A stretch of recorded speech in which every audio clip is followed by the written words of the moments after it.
There is a maternity ward in Seoul that delivered 400 Barbies in 2010. The waiting room never emptied. Last year it delivered 51. The ward just got quieter every year. Nobody knew what to do with the silence. This is not one hospital. This is not one city. This is a country that has stopped having children. South Korea's fertility rate is 0.72, the lowest number any country has ever recorded in all of human history. Not during a war, not during a famine, right now, during the most prosperous decade South Korea has ever lived through. To keep a population stable, you need 2.1. South Korea is at 0.72. That is not a gap, that is a different civilization. Every country that has ever measured this sits higher than South Korea. War-torn countries, sanctioned countries, countries with no running water. For every 100 Koreans alive today, the next generation will produce 36. The one after that, 13. Not a projection, arithmetic. No war did this. No invasion. South Korea did this to itself, voluntarily, one decision at a time. By 2031, in 4 South Koreans will be over 65. By 2050, 1 in 2. The country will still have a flag, a stock exchange, an anthem, but the arithmetic will have written the ending already. To understand how this happened, you have to go back to 1960. GDP per capita, $158, poorer than Ghana. A country that survived a war that killed 3 million people, left the peninsula in ruins, no resources, no industry, nothing. What South Korea did in the next 40 years has no real parallel. The government picked industries, backed them completely: steel, shipbuilding, electronics. The people executing it sacrificed everything: 6-day weeks, 12-hour shifts, a generation that measured its worth entirely by what it produced and how little it complained doing it. By 1985, Korean televisions were on shelves across America, Korean cars on roads across Europe. The country that had nothing in 1960 was a serious industrial power in less than 30 years. GDP per capita grew by a factor of 10 in 30 years. Economists called it the miracle on the Han River. The people who built it grew up in villages with no electricity. Their children had university degrees and company cars. That distance, covered in one generation, is almost impossible to comprehend. But the machine they built to produce the miracle did not stop once the miracle was achieved. It kept running, on the people inside it, faster every decade. With no off switch and nobody willing to look for one. A Korean child born in 1995 entered one of the most competitive education systems ever designed. Not competitive in the way that word gets used loosely. Competitive in the way that removes everything from a childhood that cannot be measured or ranked. After school ends, it continues at the Hagwon, the private tutoring academy. Most Korean children spend more hours at the Hagwon than at school itself. It is the after-school school, and it runs until the children can barely stay awake. The average Korean middle school student finishes studying at 9 in the evening. The ones preparing for university entrance later. Some finish at midnight. This is not the exception. This is Tuesday. The system produces results by certain measures. Korean students rank among the highest in the world in mathematics and reading, one of the highest university graduation rates on earth. And then those graduates walk into a job market that cannot absorb them. Where a degree from the wrong university closes more doors than it opens. Where the gap between a Samsung employee and everyone else is the gap between 2 different countries. A young woman graduating from a mid-tier Seoul university in 2024 will spend on average 2 years applying before securing a job that uses her degree. 2 years after 16 years of an education system built around a single moment of entry. And here is where the birth rate connects directly to the education system. Raising a child in South Korea is not a lifestyle choice. It is a financial commitment that middle-class families describe as closer to a second mortgage than a decision about family size. Since 2006, the South Korean government has spent 380 trillion won on pro-natalist policies. That is approximately $270 billion to get people to have children. $270 billion, the most expensive pro-natalist program any government has ever run in all of human history. The birth rate fell every single year they spent it, not some years, not most years, every year, from 1.13 in 2006 to 0.72 in 2024. the more they spent, the faster it fell. They tried cash payments, baby bonuses, monthly allowances for newborns, housing priority for young families, subsidized childcare, extended parental leave. Every lever a government can pull, they pulled it.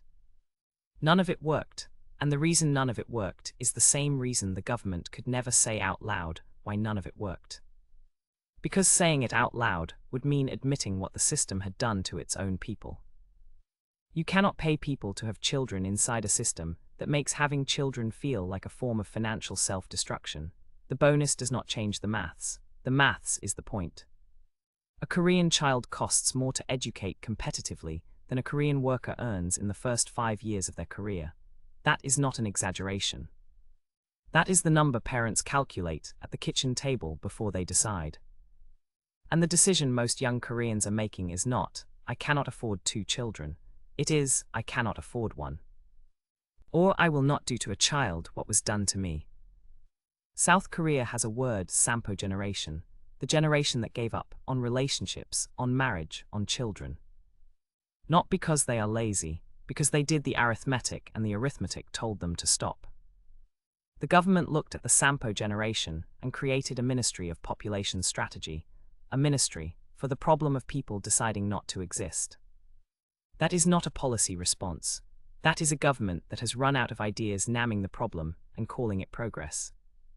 In 2023, the president declared a demographic emergency, an actual national emergency, over the number of Barbies being born, and the year after the declaration, the rate fell again. South Korea didn't run out of Barbies, it ran out of reasons to have them. That is not a demographic crisis. That is a verdict on everything the system asked of its people and everything it gave them back. And the people who built the system, the generation that worked the 12-hour shifts and asked nothing and called it pride, cannot understand why their children will not do the same. That gap between generations is where the birth rate lives. The father worked 6 days a week for 30 years and bought an apartment in Seoul. His son works 6 days a week and cannot afford the deposit on a flat in the city. Same hours, same discipline, completely different outcome. Seoul house prices rose by over 50% between 2017 and 2022, in a city where the median worker already spent more than a third of their income on rent. The city got richer, the people inside it got further from owning any of it. And gender is the part of this story that Korean politicians are most reluctant to say directly. Korean women are the most educated generation in the country's history. And they are the generation most aware of exactly what marriage and motherhood will cost them professionally. A Korean woman who leaves work to have a child loses on average 4 years of career progression. Re-entry is slower, promotion is slower. The pay gap after motherhood in South Korea is among the widest in the developed world. Korean women looked at that equation and made a rational decision. The government called it a crisis, the women called it Tuesday. What the government cannot accept is that the women are right. There is a growing movement in South Korea called 4B for refusals. No dating, no sex, no marriage, no children. It is not a fringe position. It is a political statement made through personal choices by a generation of women who have decided the terms are non-negotiable. The government's response to 4B has been to suggest women need better incentives, more money, better childcare, as if the problem is logistical. As if $270 billion did not already prove that money is not the variable that is missing here. Here is what the arithmetic looks like when you stop being polite about it. South Korea's working-age population peaked in 2020. It will never peak again. Every year from here is smaller than the last. The Bank of Korea has projected that without a reversal, South Korea faces a permanent recession by the 2040s. Not a downturn, not a correction, permanent. A permanent recession means the tax base shrinks every year, the pension system pays out more every year, the healthcare system treats more patients every year. And the number of workers funding all of it falls every year, all 4 of those things happening simultaneously, forever. The pension system is the most immediate fracture. South Korea's national pension fund is currently the 3rd largest in the world. It is also projected to be completely exhausted by 2055. Not strained, not underfunded, gone. 2055, that is not the distant future. A Korean worker entering the workforce today at 22 will be 53. They will have paid in for 30 years, and the fund will be gone. The military is already feeling it. South Korea maintains one of the largest standing armies in the world, facing one of the most unpredictable threats. The number of men reaching conscription age is falling by roughly 30% over the next 15 years. The army knows it has no answer. Immigration is the answer every economist gives, and the answer every Korean politician avoids. South Korea is among the most ethnically homogeneous societies on Earth. The cultural resistance to large-scale immigration is not a fringe position, it is mainstream, and the window for it to matter demographically is closing. For immigration to stabilize South Korea's workforce by 2040, the country would need to absorb roughly 800,000 people per year starting now. South Korea currently takes in around 40,000 permanent residents annually. The gap between those two numbers is the gap between a policy and a fantasy. And even if South Korea opened its borders tomorrow, the culture waiting for those immigrants is not one that has prepared itself to integrate them. The country that could not find a way to treat fourth-generation Korean Chinese, as Korean is not ready for what the numbers require. So what happens? The honest answer is that nobody in power has given an honest answer. They have given programs, initiatives, ministries, declarations. None of which change the number that matters, the number of Barbies born last year, which fell again. South Korea is not going to disappear. The lights will stay on, the trains will run, Samsung will still make semiconductors. But the country that exists in 2060 will be a different country in almost every measurable way from the one that exists today. By 2072, South Korea's population is projected to fall from 51 million to 36 million, a country one-third smaller, with a median age no functioning society has ever navigated before. The villages will go first, then the smaller cities, then the outer districts of the large ones. It will not happen with a crash. It will happen the way the maternity ward happened, quietly, one empty room at a time. The generation paying for all of this is the one that already paid the most, the Hagwon generation, the ones who studied until midnight for an exam that was supposed to guarantee a future that the system spent before they arrived. They will do it without collapsing, without protest, because the culture that built the machine also built the people inside it to keep running it. Even when the machine is running them into the ground, that is not a strength, that is the trap closing. South Korea built the most impressive thing a poor country has ever built in the shortest time any country has ever built it. And the cost of building it, the real cost, the one that never appeared in the GDP figures, was the people who built it. Their time, their health, their relationships, their childhoods as parents, their sense of self outside of productivity, the miracle consumed all of it. And called it success. And the generation that inherited the miracle looked at what success had cost and quietly decided it was not worth repeating. That is not laziness, that is not selfishness, that is a generation reading the contract their parents signed and deciding the terms are not acceptable.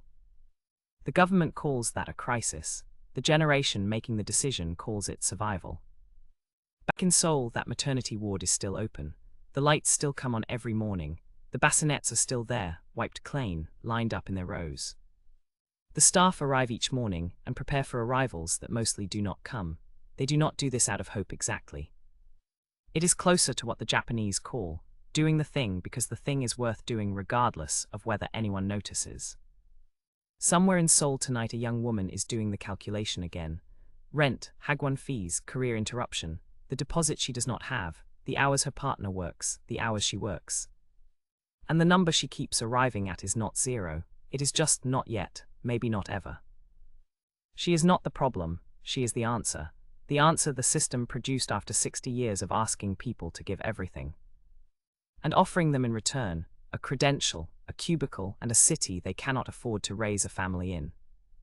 South Korea did not fail, it succeeded completely.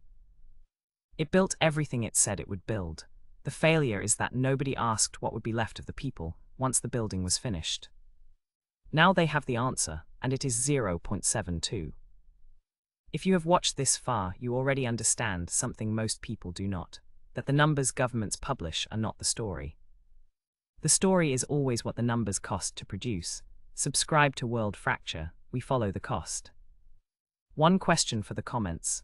South Korea has 30 years before the arithmetic becomes irreversible. Do you think they use them? Or does the machine run until there is nobody left to run it?